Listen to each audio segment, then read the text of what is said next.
this video, we're going to go over the steps involved in embryogenesis in plants. Embryogenesis in plants is the process where an embryo is formed and develops, and where axial and radial patterning observed in mature plants is established. The first step of embryogenesis occurs with the first cell division of the zygote. This cell division is asymmetrical, creating a smaller apical cell and a larger basal cell. It is at this stage that the apical-basal axial developmental pattern is established. The apical cell contains more cytoplasm than the basal and goes on to divide and create the embryo.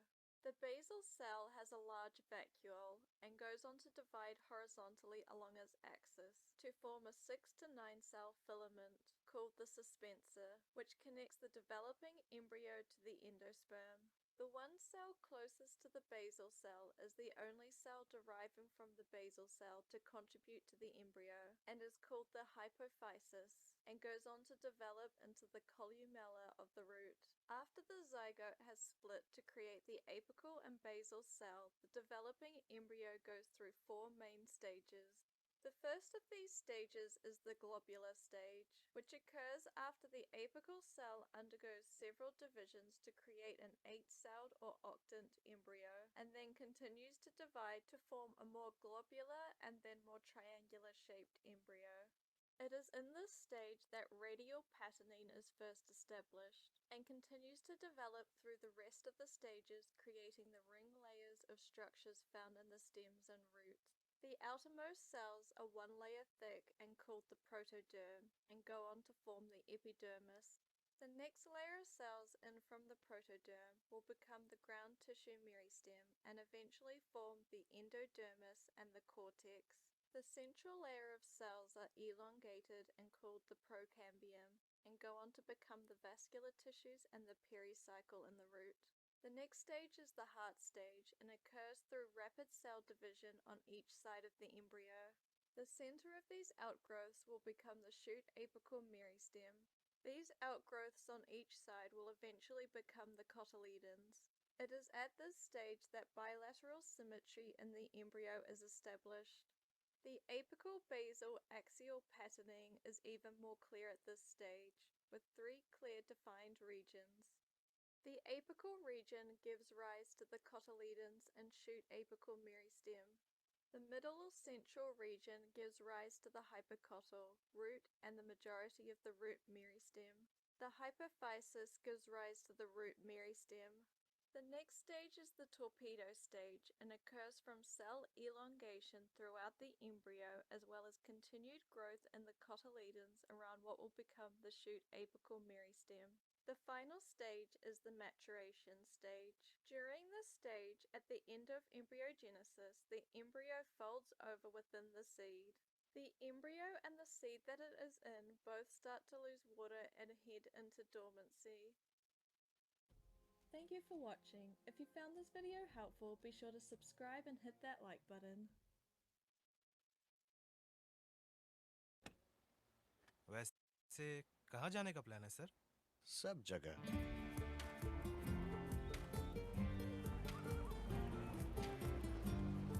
चाहे family holiday पे जा रहे हो या किसी की मदद करने, आपकी एसयूवी कितना कुछ करती है।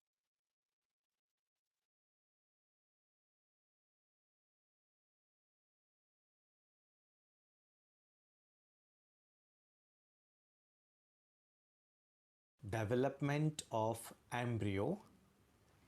एक मेल गैमेट फीमेल गैमेट को फर्टिलाइज करता है और बनता है जाइगोट। जाइगोट डिप्लॉइड है। इस प्रोसेस को सिनगैमी कहते हैं। एम्ब्रियोजेनेसिस ये प्रोसेस है जहाँ पे जाइगोट का डेवलपमेंट एम्ब्रियो में होता है। एम्ब्रियो सैक के माइक्रोपाइलर एंड में एम्ब्रियो डेवलप होता है। जैसे ही एंडोस्पर्म बनता है तभी एम्ब्रियो बनना शुरू हो जाता है। जाइगोट डिवाइड होता है 2 सेल्ड प्रो एम्ब्रियो में। प्रो एम्ब्रियो में 2 सेल्स होते हैं, माइक्रोपाइलर एंड की तरफ जो सेल है वो बड़ा है, इसे कहते हैं बेसल या सस्पेंसर इनिशियल सेल। चलाजा की तरफ जो सेल है वो छोटा है, इसे कहते हैं टर्मिनल या embryonal initial cell. Basal cell और टर्मिनल सेल में एक साथ ही डिवीज़न होता है, लेकिन समझने के लिए हम इसे अलग से पढ़ेंगे। बेसल यानी सस्पेंसर सेल एक प्लेन में ट्रांसवर्सली डिवाइड होके बनाएगा फिलामेंटस सस्पेंसर। इसमें 6 to 10 सेल्स होते हैं। माइक्रोपाइलर एंड की तरफ सस्पेंसर का पहला सेल स्वलन हो जाता है और फंक्शन करता है एज अ हॉस्टोरियम। सस्पेंसर के लोअर मोस्ट सेल को हाइपोफाइसिस कहते हैं। सस्पेंसर का काम है एम्ब्रियो को एंडोस्पर्म में पुश करना। तो ये था सस्पेंसर सेल के बारे में। अभी हम देखते हैं एम्ब्रियोनल इनिशियल सेल के बारे में। Embryonal initial first mitotic division में 2 सेल्स बनाएगा, सेकेंड डिवीजन में 4 सेल्स बनाएगा और आखिर में थर्ड माइटोटिक डिवीजन में 8 सेल्स, इसे ऑक्टिन कहते हैं, बनाएगा। तो एम्ब्रियोनल इनिशियल में 3 सक्सेसिव माइटोटिक डिवीजन होते हैं और बनता है ऑक्टेंट। प्लेन्स ऑफ डिवीजन ये एक दूसरे के राइट एंगल में होते हैं। ये जो लोअर टीयर है इसमें 4 सेल्स है और ये बनाता है हाइपोकोटाइल और रेडिकल। अपर टीयर के 4 सेल्स बनाते हैं प्यूमल और 1 या 2 कोटिलेडन्स। हाइपोफाइसिस जो सस्पेंसर फिलामेंट का लोअर मोस्ट सेल है बनाता है पार्ट ऑफ रेडिकल और रूट कैप। सब्सिक्वेंटली जो सेल्स ऑक्टेंट के अपर टायर में हैं वो डिवाइड होंगे सेवरल प्लेन्स में और बनता है हार्ट शेप स्ट्रक्चर, जो आगे 2 कोटिलेडन्स और टर्मिनल आता है। हाइपोकोटाइल और कोटिलेडन्स एनलार्ज होने से एम्ब्रियो कर्व हो जाता है और हॉर्स शू शेप की तरह दिखता है। डाइकॉट और मोनोकॉट में ऑक्टेंट स्टेज तक एम्ब्रियो डेवलपमेंट सेम होता है, एक ही तरह का होता है। मोनोकॉट एम्ब्रियो में सिंगल कोटिलेडन टर्मिनल पोजीशन पे और प्यूमल लैटरल पोजीशन पे होते हैं। सिंगल कोटिलेडन शील्ड शेप होता है जिसे स्क्यूटेलम कहते हैं। प्यूमल के प्रोटेक्टिव शीट को कोलेप्टाइल और रेडिकल के प्रोटेक्टिव शीट को कोलियोराइजा कहते हैं। आखिर में ओव्यूल सीड में और ओवरी फ्रूट में ट्रांसफॉर्म हो जाता है।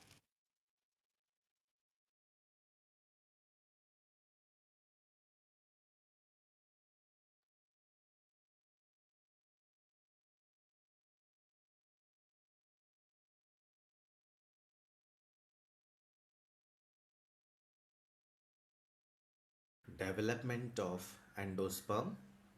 जब second male gamete secondary nucleus को फ्यूज़ करता है तब बन जाता है पेन, यानी कि प्राइमरी एंडोस्पर्म न्यूक्लियस। ये ट्रिप्लॉइड है। प्राइमरी एंडोस्पर्म न्यूक्लियस माइटोसिस से बहुत बार डिवाइड होगा और न्यूट्रिटिव टिश्यू एंडोस्पर्म बनाएगा। एंडोस्पर्म 3 प्रकार से बनता है: न्यूक्लियर टाइप, सेलुलर टाइप और helobial type. Nuclear type most common endosperm formation है ये 161 एंजियोस्पर्मिक फैमिलीज में पाया गया है। यहाँ पे PEN free nuclear mitotic division से लगातार डिवाइड होगा और बहुत सारे न्यूक्लियाई बनाएगा, लेकिन यहाँ पे साइटोकाइनेसिस सेल वॉल फॉर्मेशन नहीं होता, सिर्फ न्यूक्लियर डिवीजन ही होता है। सेंटर में एक बड़ा सा वैक्यूल बन जाता है, जिसकी वजह से न्यूक्लियाई पेरिफेरी की तरफ जाते हैं। कुछ समय बाद सेल वॉल फॉर्मेशन हो जाता है। इसकी वजह से मल्टी सेलुलर एंडोस्पर्म बनता है। कुछ केस में सेल वॉल फॉर्मेशन पूरा नहीं होता। एग्जाम्पल है वीट, सनफ्लावर और कोकोनट। कोकोनट के बाहरी हिस्से में मल्टी सेलुलर एंडोस्पर्म होता है और फ्री न्यूक्लियर या वैक्यूलेटेड एंडोस्पर्म सेंटर में होता है। सेलुलर टाइप, यहाँ पे PEN primary endosperm nucleus mitosis से लगातार डिवाइड होगा और बनाएगा सेलुलर एंडोस्पर्म। यहाँ पे शुरुआत से ही हर डिवीजन में सेल वॉल फॉर्मेशन होता है। 72 डाइकोट फैमिलीज में सेलुलर टाइप से ही एंडोस्पर्म बनता है। एग्जाम्पल है बाल्सम, पिटूनिया और एडोक्सा। हेलोबियल टाइप, मोनोकॉट ऑर्डर हेलोबियल्स में हेलोबियल टाइप से एंडोस्पर्म बनता है। पेन पहले डिवाइड होगा दो अनइक्वल सेल में। दो सेल के बीच में ट्रांसवर्स वॉल बन जाता है। छोटे सेल को कहते हैं चलाजल सेल और बड़े सेल को माइक्रोपाइलर सेल। दोनों सेल में फ्री न्यूक्लियर डिवीजन हो जाता है और फिर माइक्रोपाइलर चैम्बर में न्यूक्लियाई के बीच वॉल बन जाता है। ये इंटरमीडिएट टाइप है, यानी कि इसमें सेलुलर टाइप और न्यूक्लियर टाइप दोनों ही होते हैं। एग्जाम्पल एस्फोडिलस।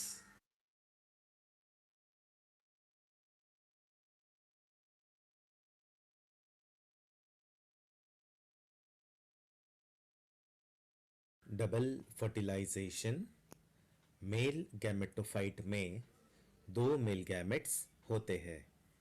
एक मेल गैमेट फीमेल गैमेट को फर्टिलाइज करता है और दूसरा मेल गैमेट सेकेंडरी न्यूक्लियस को फ्यूज करता है।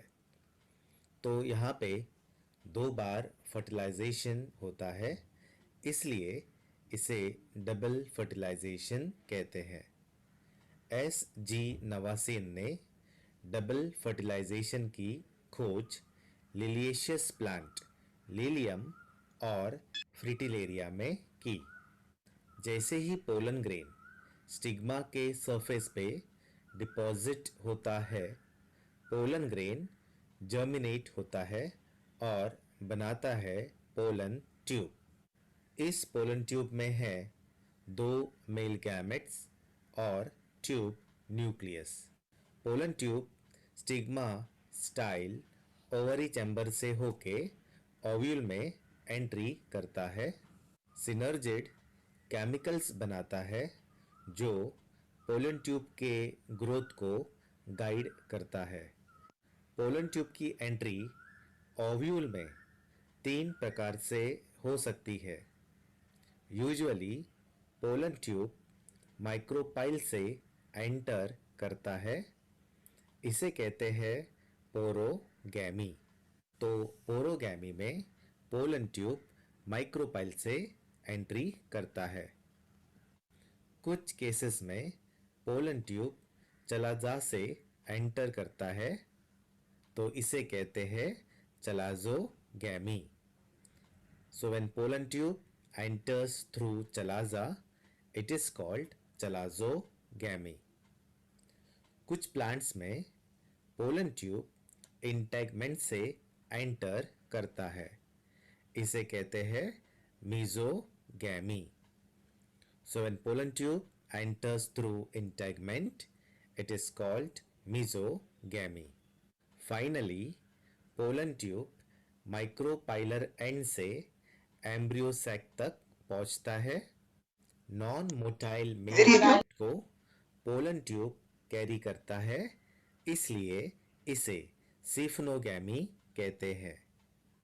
पोलन ट्यूब एक सिनर्जिड में पेनिट्रेट होके वाटरी कंटेंट एब्जॉर्ब करता है और रप्चर हो जाता है।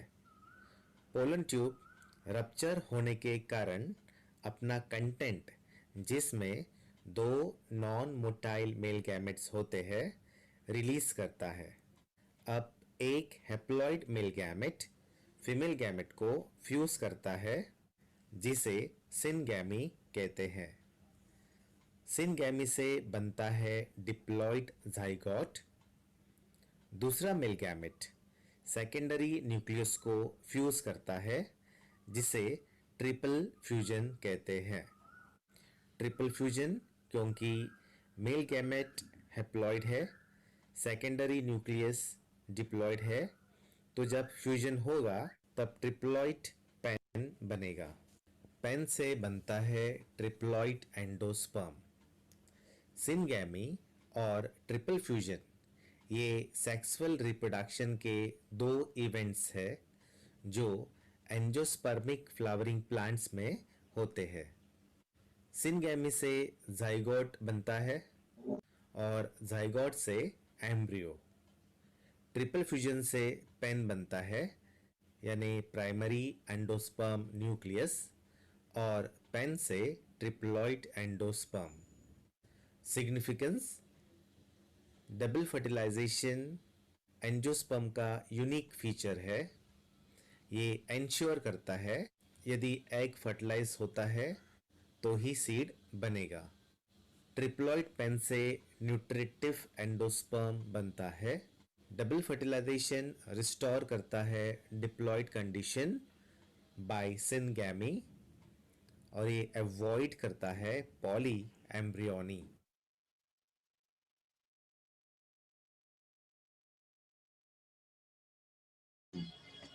ओके, सो डिअर स्टुडंट्स, आपण जे काही टॉपिक डिस्कस करत आहोत या टॉपिकवरच्या रिलेटेडच हे काही व्हिडिओ तुम्हाला मी आत्ता ऐकवलेत. यामध्ये अगदी क्लिअरली सोप्या भाषेमध्ये हिंदीमधून तुम्हाला मला असं वाटते समजलं असावं की कशा प्रकारे डबल फर्टिलायझेशन होते, डबल फर्टिलायझेशन झाल्यानंतर एम्ब्रियो असेल किंवा एंडोस्पर्म असेल हा कशा प्रकारे तयार होतो. यामध्ये लास्ट लेक्चरमध्ये आपण डिस्कस केले पहा की जो काही एंडोस्पर्म आहे हा एंडोस्पर्म जो सेंट्रलचा जो काही पोलार न्यूक्लिया असतो, या पोलार न्यूक्लिया सोबत one of the male gamete ज्या वेळेला फ्यूज होत आहे त्यावेळेला ही ट्रिप्लॉइड सेल या ठिकाणी तयार होते आणि या ट्रिप्लॉइड सेल ज्या आहेत या ट्रिप्लॉइड सेल कंटिन्यू पुढं डिवाइड होत जातात आणि डिवाइड झाल्यानंतर मग या ठिकाणी जे काही टिश्यू या ठिकाणी तयार होतात त्या टिश्यूपासून हा एंडोस्पर्म या ठिकाणी तयार झालेला पाहायला मिळतो.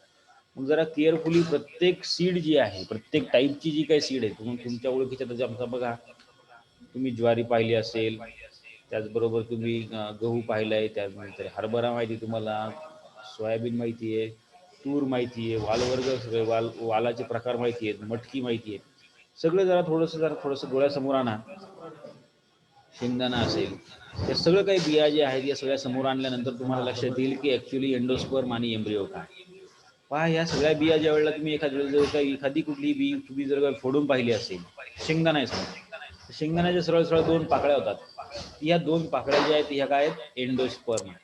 आणि या एंडोस्पर्मच्या वरच्या एका टोकाला ज्या ठिकाणावरून जसं कोंब फुटतो तो त्या ठिकाणी लहानसा आपल्याला एम्ब्रियो पाहायला मिळतो. पहा क्लिअरली, म्हणजे आता तुम्ही घर बसल्या देखील या 2 गोष्टी ज्या आहेत ह्या प्रॅक्टिकली तिथं ऑब्झर्व करू शकता की एंडोस्पर्म काय आणि एम्ब्रियो काय.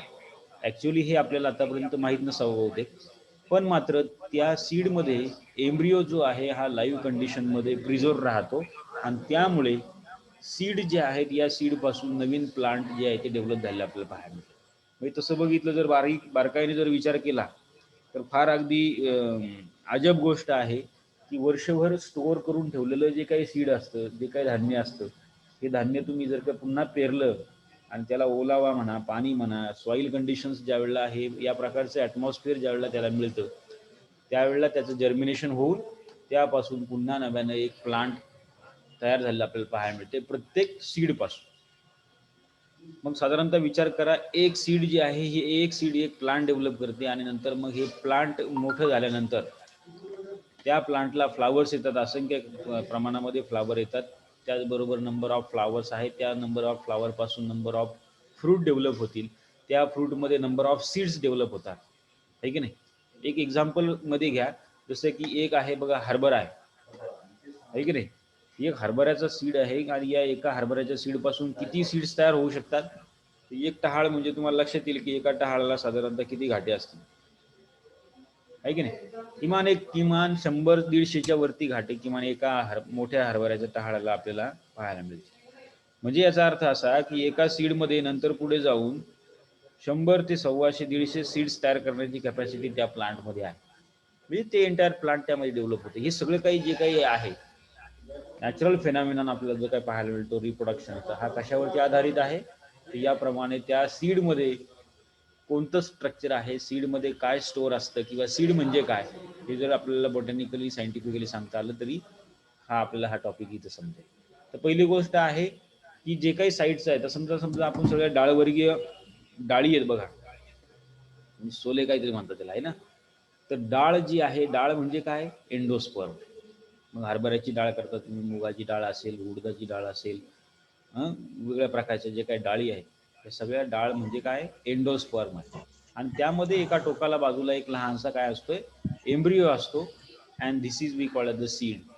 तर यानंतर आपण बघा एंडोस्पर्म झाल्यानंतर आपण बघितलं एम्ब्रिओ डेव्हलपमेंटची जी काही प्रोसेस आहे ज्यामध्ये झायगोट पासून एम्ब्रिओ तयार होणे, या प्रोसेसला जनरली आपण काय म्हणतोय, या प्रोसेसलाच म्हणतो आपण एम्ब्रिओजेनेसिस. या प्रोसेसला काय म्हटलंय, एम्ब्रिओजेनेसिस असं म्हटलंय, की ज्यामध्ये सुरुवातीला पहा त्यावेळेला फर्टिलायझेशन होतं. म्यूट कर रे राहुल, म्यूट कर रे, गाडी चाललंय कोणतं चालू करायला जातो. त्यामध्ये पहा की at the time of fertilization one of the male gamete it will fuse और it will fertilize the eggs cell. जी काही एग्ज सेल आहे ओव्ह्यूल मधली, एम्ब्रिओ सॅक मधली, त्या एग्ज सेलला एक मेल गॅमेट काय करतो, फर्टिलाइज करतो. आणि फर्टिलाइज केल्यानंतर जे काही या ठिकाणी डिप्लॉइड सेल तयार होते, त्या डिप्लॉइड सेलला काय म्हटलंय आपण, झायगॉट.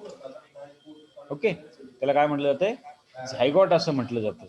आणि मग हे झायगॉट जे आहे, हे झायगॉट नंतर पुढे जाऊन डिव्हाइड होतो, रिडिव्हाइड होतो, आणि त्यापासून ॲक्च्युअली आपल्याला एम्ब्रिओ फॉर्मेशन झालेलं पाहायला मिळतं. मगाच्या एका व्हिडिओमध्ये देखील तुम्ही पाहिलं पहा की ज्यामध्ये सुरुवातीला हे जे काही डिप्लॉइड झायगॉटिक सेल आहे याचं मायटॉटिक डिव्हिजन होणार आहे, मायटॉटिक टाईपचं सेल डिव्हिजन होणार आहे. एका सेलपासून अशा अनेक सेल्स तयार होतील आणि मग त्याच्यानंतर फॉर्मेशन होईल, हार्ड शेप एक सुरुवातीला स्ट्रक्चर तयार झालेलं पाहायला मिळतं. आणि मग दोन साईडला जे आहे ते हे कॉटलीडॉन्स या ठिकाणी तयार होतात डायकॉट प्लांटमध्ये. सेंटरला जो आहे तो मेरिस्टेमॅटिक रिजन तयार होतो, त्यापासून ॲक्च्युअली प्ल्युम्यूल किंवा ज्याला आपण इपिकोटाइल असं म्हणतो, तो त्या ठिकाणी नंतर डेव्हलप होणार आहे. So in the dicotyledonous embryo which has 2 cotyledons, they are attached to the embryonal axis, है कि नहीं, and terminal part of the axis above the cotyledons is known as the epicotyle. जो काही टोकाचा जो काही पार्ट आहे, तुम्हाला मगाशी म्हटलं हार्ट मध्ये, जसं की आता समजा या हार्ट शेप मध्ये असा सुरुवातीला हा एम्ब्रिओ सुरुवातीला असा जो आहे तो तयार झालेला आपल्याला दिसतो, हार्ट शेप, बरोबर. मग याच्यामध्ये हा जो काही पार्ट आहे बघा इथं, हा टोकाचा पार्ट आहे, that is we called as epicotyl region. यापासूनच ऍक्च्युअली पुढे जाऊन काय तयार होणार आहे, शूट तयार झालेलं पाहायला मिळतं. शूट म्हणजेच काय की ज्यावरती नंतर मग अशी या प्रकारची पानं किंवा ब्रँचेस आपल्याला नंतर आलेले दिसतील, राईट. आणि मग हा जो काही भाग आहे हा समजा हा कॉटलीडॉन्स, एम्ब्रियोनल कॉटलीडॉन्स आहेत, 2 cotyledons 1 and 2, so therefore it is we called as dicotyledons. म्हणून मग अशा प्रकारच्या या प्लांटला आपण डायकॉटलीडॉन्स असं म्हणतो. हा खालचा जो काय पार्ट आहे हा रॅडिकल म्हणजे काय रूटमध्ये नंतर डेव्हलप होणार. यापासून काय तयार होते, त्या प्लांटचं रूट तयार होतं आणि यापासून शूट तयार होतं. So apical part we called as the plumule and lower part we called as a radical. तर अशा प्रकारचा हा एम्ब्रिओ या ठिकाणी डेव्हलप होतो, where shoot which is develop from the plumule and root is develop from the radical. यानंतर तुम्ही जर बघितलं तर हे जे काही एम्ब्रिओ आहे, हा एम्ब्रिओ या प्रकारे डायकॉट प्लांटमध्ये जसा डेव्हलप होतो तसाच मोनोकॉट प्लांटमध्ये देखील डेव्हलप होत असतो. आणि मग त्यामध्ये आपल्याला या प्रकारचे 2 कॉटलीडॉन्स मात्र दिसत नाही, सिंगल कॉटलीडॉन या ठिकाणी तयार होतात. म्हणजे याप्रमाणे असे 2 कॉटलीडॉन्स मोनोकॉट प्लांटच्या एम्ब्रिओमध्ये डिवाइड होणार नाहीत. तर त्या ठिकाणी हा जो काही पार्ट आहे, हा एंटायर पार्ट आपल्याला त्या ठिकाणी असलेला पाहायला मिळतो आणि त्याच्या टीपला मात्र याप्रमाणे इपिकोटाइल रिजन आपल्याला दिसेल. Okay, so in and general in any kind of suppose in dicot embryo genesis, dicot प्लांटमध्ये जे काही एम्ब्रिओचं फॉर्मेशन होणार आहे त्यामध्ये बघा अशा प्रमाणे स्टेप बाय स्टेप आपल्याला त्याची डेव्हलपमेंट झालेली पाहायला मिळते. Right, it is develop even inside the embryo sac. जी काही एम्ब्रिओ सॅक आहे त्या एम्ब्रिओ सॅकच्याच मायक्रोपाईल एंडला याप्रमाणे एम्ब्रिओ डेव्हलप झालेला पाहायला मिळतो. म्हणजे एकदा पुन्हा लक्षात घ्या, आपण काय बघितलंय की एखादी जी काही ओव्ह्यूल असेल, हे पाहिजे याप्रमाणे ओव्ह्यूल आहे की नाही, अशा प्रकारची जी काही ओव्ह्यूल आहे, या ओव्ह्यूलचं हे मायक्रोपाईल एंड आहे आणि या मायक्रोपाईल एंडच्या आतमध्ये याप्रमाणे अशी एम्ब्रिओ सॅक. या एम्ब्रिओ सॅकच्या सुरुवातीला या ठिकाणी सिनर्जिड्स होते आणि या सिनर्जिड्सच्या पाठीमागच या ठिकाणी काय एग्ज सेल आहे. राईट, मग हे एग सेल जे आहे ते यामध्ये 2 न्यूक्लिय आले, म्हणजे एक मेल गॅमेट आणि एक फिमेल गॅमेट एकत्र आले, झायगोट डेव्हलप झाला. आणि हा झायगोट जो आहे, हा झायगोट अशा प्रमाणे पुढे जाऊन डेव्हलप होणार आहे याच ठिकाणी मायक्रोपाईल एंडला. बरोबर, आणि मग हे मायक्रोपाईल एंड जे आहे ते थोडीशी अशी नॉच आपल्याला या ठिकाणी पाहायला मिळते आणि एकंदरीत या ठिकाणी ही जी काही ओव्ह्यूल आहे, या ओव्ह्यूलचं रूपांतर पूर्णपणे नंतर सीडमध्ये झालेलं आपल्याला पाहायला मिळतं. यापासून हे काय तयार होणार आहे, सीड फॉर्म होईल. सीडवरती त्या बाजूने मग integument will act as a seed coat. Integument जे आहे ते कशाच्या स्वरूपामध्ये तयार होईल, सीड कोट. म्हणजे जे काही एखाद्या बीवरती जे काही कोटिंग असतं ते या ठिकाणी तयार झालेलं आपल्याला पाहायला मिळेल through this integument. After that the zygote will furtherwards develop into multiple cells. जी या झायगोटचे या ठिकाणी काय होणार आहे, सेल्युलर डिव्हिजन होईल आणि मग त्यामध्ये सुरुवातीला याप्रमाणे जसं अपायकल सेल आणि बेसल सेल अशा 2 पार्टमध्ये याचं डिव्हिजन होत जातं. अपायकल सेल जी आहे ती नंतर मग अशा प्रमाणे अँटीक्लिनल त्यामध्ये डिव्हिजन होतात. आता या प्रकारचं हे जे काही सेल डिव्हिजन आहे बघा, हे थोडंसं वेगळ्या पद्धतीचं आहे. अँटीक्लिनल डिव्हिजन आणि पेरिक्लिनल डिव्हिजन याला म्हणतात. अँटीक्लिनल म्हणजे काय, हॉरिझॉन्टल डिव्हिजन होणे. पेरिक्लिनल म्हणजे काय, तर अशा प्रकारचं व्हर्टिकल डिव्हिजन होणे. म्हणजे सेल जी आहे ती समजा आता ही सेल आहे, एक मिनिट से फॉर एक्झाम्पल ही एक सेल आहे, ठीक आहे. या सेलचं पेरिक्लिनल डिव्हिजन होणे म्हणजे काय, असं व्हर्टिकल डिव्हिजन होणे 1 आणि 2 या भागामध्ये. पण मात्र या ठिकाणी जर काय अँटीक्लिनल डिव्हिजन म्हणलं असेल तर अँटीक्लिनल डिव्हिजन म्हणजे असं हॉरिझॉन्टल डिव्हिजन होत असतं. अशा पद्धतीने 1 आणि 2 अशा 2 सेल यापासून तयार होतात अशा डायरेक्शन. म्हणजे अशा डायरेक्शननी सेल्स कधी कधी तयार होतील, कधी हॉरिझॉन्टल डायरेक्शननी सेल्स तयार होतील आणि त्यापासून साधारणतः आपल्याला या प्रकारे स्ट्रक्चर यामध्ये तयार झालेलं पाहायला मिळतं. One of the cell we called the basal cell, another we called the apical cell. मग ही अपायकल सेल जी आहे ती ही जास्त प्रमाणामध्ये या ठिकाणी डिवाइड होत जाते. बेसल सेल जी आहे ती ह्या बेसल सेल मात्र तशाच राहतात. मग या बेसल सेल आणि अपायकल सेलमध्ये याप्रमाणे नंतर पुढे जाऊन अशा प्रकारचा एक सस्पेन्सर निर्माण होतो की जो अटॅचमेंट आहे काय, फक्त एक प्रकारची अटॅचमेंट आहे. ही बेसल सेल त्या एम्ब्रियोनल सॅकला या ठिकाणी अटॅच असते. याला फक्त म्हणायचं प्लॅसेंटा, आहे की नाही. एक नाळ याची फक्त जुडलेली असते आणि नंतर हा पूर्णपणे इकडे वरच्या बाजूला एम्ब्रियो जो आहे तो डेव्हलप होत जातो. एका स्टेजला याप्रमाणे हर्ट शेप त्या एम्ब्रियोल डेव्हलपमेंटच्या स्टेजमध्ये आपल्याला हर्ट शेप तयार झालेला आपल्याला इथे दिसतो. मग हर्ट शेपमध्ये पहा नंतर मग याप्रमाणे डेव्हलप होत जातो आणि या 2 बाजू ज्या आहेत ह्या पूर्णपणे डेव्हलप होत जातात. They are develop into cotyledons. Now the center part we called as the shoot apical meristem किंवा ज्याला म्हटलं जातं इपिकोटाइल रिजन. हा इपिकोटाइल रिजन म्हणजेच काय, नंतर पुढे जाऊन प्ल्युमिलमध्ये डेव्हलप होतो. हा बेसचा पार्ट जो आहे तर हा बेसचा पार्ट जो आहे तो या डायरेक्शनने डेव्हलप होणार आहे. हा अपायकल पार्ट जो आहे तो या उलट्या डायरेक्शनने डेव्हलप होणार आहे. त्याच्यामध्ये कुठेतरी असं एक ट्रान्झिशन आपल्याला या ठिकाणी पाहायला मिळेल, that is we called the cambium. ठीक आहे. तर नंतर पूर्ण नंतर फायनल स्टेजला हे कॉटलिडॉन्स जे आहेत हे कॉटलिडॉन्स वाढत जातात आणि हे वाढत गेल्यामुळे त्या ठिकाणी जागा कमी असते आणि जागा कमी असल्यामुळे आपल्याला हे कॉटलिडॉन्स जे आहेत हे असे कर्व या ठिकाणी झालेलं आपल्याला पाहायला मिळतात. ते सरळ न वाढता काय होतात, असे कर्व त्याचा या ठिकाणी तयार होतो. That is therefore we called as the horseshoe shape. त्याला काय म्हटलंय, हॉर्स शू. म्हणजे जसं बघा घोड्याचा जो पायाचा जो काही पायाचं खूर जसं ज्या शेपचं असतंय त्या घोड्याच्या पायाच्या खुराच्या शेपच्या आकाराचा आपल्याला या ठिकाणी हा एम्ब्रिओ डेव्हलप झालेला पाहायला मिळेल. Therefore it is called as the horseshoe shape. लक्षात आलं का? हॉर्सचा शूज म्हणजे थोडक्यात एक पायाचं जे खूर आहे त्या आकाराचा हा एम्ब्रिओ या ठिकाणी अल्टिमेटली डेव्हलप झालेला आपल्याला दिसेल. So in these you can observe there are two cotyledons. हे जे काय हे कॉटलिडॉन्स आपल्याला या ठिकाणी तयार झालेले पाहायला मिळतात. मग डायकॉट प्लांट जे आहे या डायकॉट प्लांट्स मध्ये दोन कॉटलिडॉन्स डेव्हलप होतात, 1 and 2, and therefore they are known as the dicotyledons. Monocot plant मध्ये मात्र असं होणार नाही. मोनोकॉट प्लांट मध्ये सिंगल कॉटलिडॉन या ठिकाणी डेव्हलप होणार आहे. सिंगल म्हणजे काय की मग त्या ठिकाणी त्या मोनोकॉट प्लांटच्या एम्ब्रियोनल डेव्हलपमेंटमध्ये अशा प्रकारे हर्ड शेप सुरुवातीला अपायकल सेल जी आहे ती डिवाइड होणार नाही. ती नॉर्मली याप्रमाणे डिवाइड होईल, जसं की इथं 4th स्टेप जी आहे या स्वरूपामध्ये ती डिवाइड होईल आणि साधारणतः त्यामध्ये जो काही एम्ब्रिओ या ठिकाणी डेव्हलप होईल तो साधारणतः याप्रमाणे सिंगल कॉटलिडॉन त्यापासून डेव्हलप होईल. बेसल सेल जी आहे ती या बेसल सेल पासून नंतर मग रॅडिकल आणि हा जो काय अपायकल सेलचा जो काही पार्ट आहे हा प्ल्युमिल म्हणून या ठिकाणी काम करेल. या प्ल्युमिलवरतीच या ठिकाणी अपायकल बड असणार आहे किंवा इपिकोटाईल रिजन असणार आहे आणि नंतर मग तो पुढे जाऊन त्या सीडमध्ये त्या प्रकारचा सिंगल कॉटलिडॉनस एम्ब्रिओ त्या ठिकाणी प्रिझर्व राहील की जेणेकरून तो पुढे नंतर सीड डेव्हलपमेंट किंवा सीड जर्मिनेशनच्या वेळेला डेव्हलप होईल. आलं लक्षात? याप्रमाणे एम्ब्रिओ साधारणतः डेव्हलप होण्याची प्रोसेस आपल्याला या ठिकाणी पाहायची. तर एम्ब्रियोनल डेव्हलपमेंटमध्ये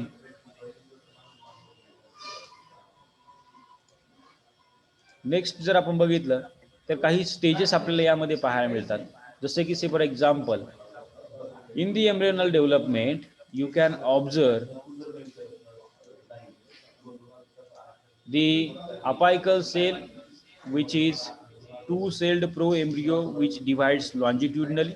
म्हणजे पहा इथं अपायकल सेल जी आहे ही अपायकल सेल सुरुवातीला काय आली अशी लॉन्जिट्युडनल म्हणजे अशी व्हर्टिकली या ठिकाणी डिवाइड झाली आणि बेसल सेल जी आहे ती कशी होते हॉरिझॉन्टली डिवाइड होते.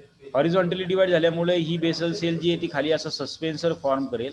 अपायकल सेल जी आहे ती व्हर्टिकली डिवाइड झाल्यामुळे दोन साईडला म्हणजे या साईडला आणि या साईडला या ज्या काही सेल्स आहेत या सेल्स या ठिकाणी वाढलेल्या आपल्याला पाहायला मिळतात. अशा प्रकारे साधारणतः डायकॉट प्लांटमध्ये एम्ब्रिओची डेव्हलपमेंट झालेली पाहायला मिळते. Basal cell plays an only a minor role, that is it develops a suspensor, right. It attach only to the embryonal sac and in these the basal cell and apical cell both are contributed to the development of embryo. दोन्हीचा या ठिकाणी महत्त्वाचा role आपल्याला एम्ब्रिओची development होत असताना आपल्याला असा पाहायला मिळतो. त्यानंतर नेक्स्ट स्टेपमध्ये जर बघितलं आपण तर पहा इथं मी तेच दिलेलं आहे की डायकॉट प्लांटमध्ये याप्रमाणे एम्ब्रिओची डेव्हलपमेंट होते. त्यानंतर अपायकल सेल जी आहे बी पार्टमध्ये apical cell of that zygote which has a two-celled pro-embryo, it divides transversely and where the basal cell plays only a minor role, none in the subsequent development of the embryo proper. Now the basal cell usually forms a suspensor, है की नाही. आता हा suspensor जो आहे हा पुन्हा वेगळ्या प्रकारच्या फॅमिलीमध्ये आपल्याला पर्टिक्युलरली सोलॅना टाईपचा आपल्याला या ठिकाणी पाहायला मिळेल. नंतर कॅरिओफायलर टाईपचा आपल्याला काही कॅरिओफायलेसी म्हणा क्रॅसुलेसी फॅमिली. आता हे प्लांट टू प्लांट थोडासा आपल्याला याच्यामध्ये चेंज झालेला आपल्याला पाहायला मिळतं. जी काही बेसल सेलची डेव्हलपमेंट आहे ही काही ठराविक प्लांट फॅमिलीमध्ये वेगळ्या शेपचे आपल्याला पाहायला मिळते, जसं की basal cell usually form a suspensor in the solanad type and this type is found in the campanulaceae linaceae किंवा सोलेनेसी फॅमिली असेल, थिएसी फॅमिली असेल, या फॅमिलीच्या प्लांट. बेसल सेल जी आहे ती undergoes on the further divisions and where the suspensor is present it always derived from the apical cell. मग या ठिकाणी बघा अपायकल सेल पासून ऍक्च्युली सस्पेन्सर तयार होतो. आता असा टाईप जो आहे याला म्हटलं कॅरिओफायलर टाईप. कॅरिओफायलेसी फॅमिली असेल, क्रॅसुलेसी फॅमिली असेल, अशा प्रकारामध्ये. आणखीन एक प्रकार पाहायला मिळतो की बेसल सेल आणि अपायकल सेल जे आहेत या दोन्हीही या ठिकाणी एम्ब्रिओ डेव्हलपमेंटमध्ये तितक्यात महत्त्वाच्या आहेत. आणि या टाईपच्या एम्ब्रियोनल डेव्हलपमेंटच्या टाईपला चिनोपोडियल टाईप असं म्हटलं जातं. कॉमन आहे हे, बोरॅजिनेसी फॅमिली असेल, चिनोपोडियसी फॅमिली असेल, तर अशा याच्यामध्ये आपल्याला हे सर्व काही डेव्हलपमेंट झालेली पाहायला मिळते. सस्पेंडेड ॲनिमेशन किंवा सस्पेंडेड ॲनिमेशन जे आहे याला सीड डॉर्मन्सी असं म्हटलं जातं. It is generally states of seeds in which seeds do not germinate even after getting the favourable conditions. Dormant seed म्हणजे काय की अगदी फेवरेबल कंडिशन जरी असल्या तरी देखील त्या कंडिशनमध्ये जे काही सीड आहे ते जर्मिनेट होत नाही, डॉर्मंट राहतं. जसं आपण एखाद्या बघा याच्यामध्ये मटकी वगैरे तुम्ही भिजायला घातली असेल आणि त्यामध्ये काही दाणे असतात की ज्याला मोड येत नाहीत, त्याला म्हणायचं डॉर्मंट. अशा डॉर्मंट सीडमध्ये एकतर काय असतं, एम्ब्रिओ जो आहे तो डेड असतो, किंवा त्या सीडमध्ये जे काही सीड कोट असतं, सीडचं जे काही आवरण आहे हे त्या ठिकाणी बऱ्याच वेळेला त्यामध्ये वॉटर जे आहे ते पेनिट्रेट होत नाही आणि त्यामुळे त्या ठिकाणी जर्मिनेशन होतं. So such a seeds they are called as dormant seeds and they are stated as the suspended animations or dormancy in these seeds. आता ही डॉर्मन्सी जी आहे ती प्रायमरी किंवा सेकंडरी डॉर्मन्सी या कन्सेप्टमध्ये आपल्याला इथं पाहता येते. When the seeds they fail to germinate due to intrinsic factors of seeds, म्हणजे त्या सीडमध्ये असलेले जे काही फॅक्टर्स आहेत यामुळे जर काही समजा ते सीड जर्मिनेट होऊ शकत नसेल तर त्याला म्हणायचं primary dormancy. This is of different limitations like suppose immature of the embryo. Embryo त्या ठिकाणी पूर्णपणे मॅच्युअर झालेलं नसेल आणि त्याआधीच जर काही ते सीड तयार झालं असेल किंवा एम्ब्रियोनल डेव्हलपमेंटमध्ये किंवा सीड फॉर्मेशनमध्ये एम्ब्रिओ डेव्हलप न होताच सीड फॉर्मेशन झालं असेल तर तरी देखील त्या ठिकाणी आपल्याला डॉर्मन्सी, आपल्याला ही प्रायमरी डॉर्मन्सी पाहायला मिळते. दुसरा प्रकार आहे impermeability of the seeds, seed coat to water and oxygen. म्हणजे पहा, एखादं बी किंवा एखादं सीड जे आहे हे जर्मिनेट केव्हा होते की जेव्हा त्या सीड कोटमधून याप्रमाणे वॉटर असेल किंवा ऑक्सिजन असेल हा त्या सीड कोटमधून आतमध्ये एंट्री करतो किंवा त्या ठिकाणी ॲब्झॉर्व होतो. त्या ठिकाणी इम्परमियाबिलिटी आपल्याला जर काही वेळेला जर काही त्या सीड कोटमध्ये पाहायला मिळत असेल, म्हणजे seed coat does not allowed to entry of that water and oxygen, in that case the seed will get dormant. Then restriction in the embryo development due to some mechanical cause. काही environmental फॅक्टर्समुळे जर का या ठिकाणी एम्ब्रिओची डेव्हलपमेंटच जर झाली नसेल तर देखील आपल्याला ते सीड डॉर्मंट असलेलं आपल्याला पाहायला मिळेल. Special requirement of temperature and light, if they are not available to that germinating seeds, the embryo will not develop or seed will not develop and it may remain dormant. म्हणजे काय होते पहा, तुम्ही जेवढ्या काही समजा बी पेरता जमीन शेतामध्ये, जेवढ्या काही तुम्ही जेवढं बियाणं पेरता तेवढं 100% उगवून येते का नाही, 70%, 60% त्याची उगवण क्षमता असते. म्हणजे याचा अर्थ काय, त्यातल्या 30% बिया जे आहेत ह्या डॉर्मंट असू शकतात, आहे की नाही. त्यामध्ये हा प्रकार आहे आणि हा नॅचरली आपल्याला बऱ्याच वेळेला पाहायला मिळतो. सेकंडरी डॉर्मन्सी जी आहे ही सीडमध्ये ही काही वेगळ्या प्रकारच्या कारणामुळे आलेली आपल्याला पाहायला मिळते. It is caused by several reasons like suppose seed coat dormancy आहे किंवा एम्ब्रियोनल डॉर्मन्सी. सीड कोट जो आहे तो हार्ड असतो, आपल्याला बऱ्याच वेळेला काही सीडमध्ये पाहायला मिळतो. यामुळे देखील या सीडमध्ये जर्मिनेशन होत नाही. सीड कोट अत्यंत हार्ड असतो. They are impermeable to water as well as oxygen. Say for example, some of the legumes, they are very hard to permit